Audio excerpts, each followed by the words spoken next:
അപ്പോൾ എല്ലാവർക്കും നമ്മളുടെ സ്റ്റോക്ക് മാർക്കറ്റ് സീരീസിന്റെ പാർട്ട് 6 സ്വാഗതം. അപ്പോൾ ഇന്ന് നമ്മൾ പഠിക്കാനായിട്ട് പോകുന്നത് സെബി അല്ലെങ്കിൽ the securities and the exchange board of ഇന്ത്യയെ പറ്റിയിട്ടാണ്.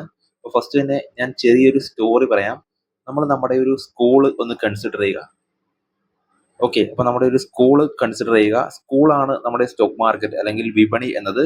അപ്പോൾ അവിടെ എന്താണ്, സ്കൂളിൽ കുട്ടികളുണ്ട് അല്ലെ. അപ്പോൾ കുട്ടികളെ നിങ്ങൾ ഇൻവെസ്റ്റേഴ്സ് ആയിട്ട് കരുതുക.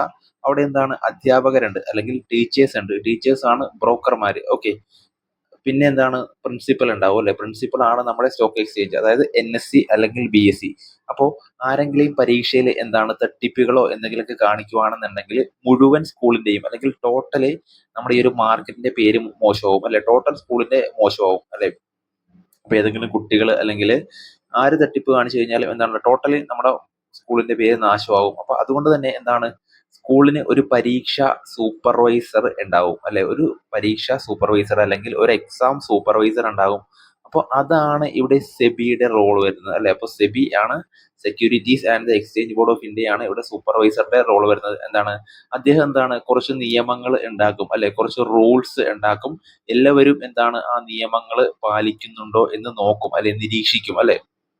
അപ്പോൾ അദ്ദേഹം നിയമങ്ങൾ ഉണ്ടാക്കും, അതുപോലെ തന്നെ എല്ലാവരും ആ നിയമങ്ങൾ പാലിക്കുന്നുണ്ടോ എന്ന് നോക്കും. അതുപോലെ തന്നെ ആരെങ്കിലും ആ നിയമം ലംഘിച്ചു കഴിഞ്ഞാൽ അദ്ദേഹത്തിന് എന്താണ്, അവർക്ക് എന്താണ്, പണിഷ്മെന്റ്സ് ഉണ്ടാവും അല്ലെ. അപ്പൊ അതാണ് സെബി ചെയ്യുന്നത്. അപ്പൊ അതാണ് സെബി ചെയ്യുന്നത് ഇവിടെ ഇന്ത്യൻ സ്റ്റോക്ക് മാർക്കറ്റിൽ. സെബി ചെയ്യുന്നത് ഇതാണ്. സ്കൂളിൽ സൂപ്പർവൈസർ ചെയ്തിട്ടുള്ള പോലെ നമ്മുടെ സ്റ്റോക്ക് മാർക്കറ്റിന്റെ കാര്യങ്ങൾ അല്ലെങ്കിൽ നിയമങ്ങളൊക്കെ റെഗുലേറ്റ് ചെയ്യുന്നത്, നിയന്ത്രിക്കുന്നത് ആരാണ് അല്ലെങ്കിൽ കൺട്രോൾ ചെയ്യുന്നതാണ് ഈ ഒരു സെബി എന്ന് പറയുന്നത്. ഓക്കെ, അപ്പൊ നമുക്ക് അതിന്റെ ഡെഫിനിഷനിലേക്ക് പോവാം. ഓക്കെ, അപ്പോൾ നമുക്ക് സെബിയുടെ ഡെഫിനിഷൻ നോക്കാം. The regulator in India, the stock market regulator is called the Securities and Exchange Board of India, often referred to as SEBI. SEBI aims to promote the development of the stock exchanges, protect the interest of retail investors, and regulate market participants and financial intermediaries activities. Okay, അപ്പോൾ സെബിയുടെ main ആയിട്ട് ചെയ്യുന്നതാണ് development of the stock exchange അല്ലെ. NSE BSEയുടെ development, അതുപോലെ തന്നെ protect the interest of retail investors, അതായത് retail means small ഇൻവെസ്റ്റേഴ്സിന്റെ interest കാര്യങ്ങളൊക്കെ protect ചെയ്യും. അതുപോലെ തന്നെ regulate market participants. Market participants ഒക്കെ നമ്മൾ കഴിഞ്ഞ ക്ലാസ്സിൽ വ്യക്തമായിട്ട് പഠിച്ചതാണ്.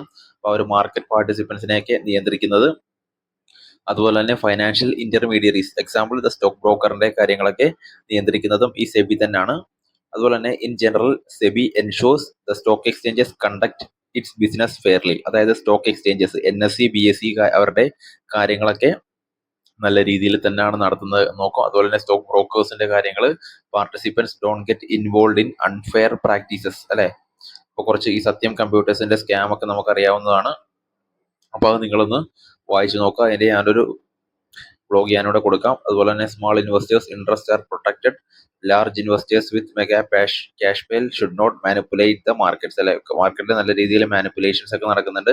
അപ്പൊ അതെല്ലാം കാര്യങ്ങളും നിയന്ത്രിക്കുന്നത് അല്ലെങ്കിൽ കൺട്രോൾ ചെയ്യുന്നത് ഈ ഒരു സെബി എന്ന് പറയുന്ന ഒരാളാണ് അല്ലെ. സെബി എന്ന് പറയുന്ന ഒരു ഇൻസ്റ്റിറ്റ്യൂഷൻ ആണ്. ഓക്കെ, അപ്പോൾ നമ്മൾ അടുത്ത ക്ലാസ്സിൽ നമുക്ക് അടുത്തൊരു ടോപ്പിക്ക് പഠിക്കാം. അപ്പൊ ഇന്ന് ഇത്രയേ ഉള്ളൂ. ഓക്കെ.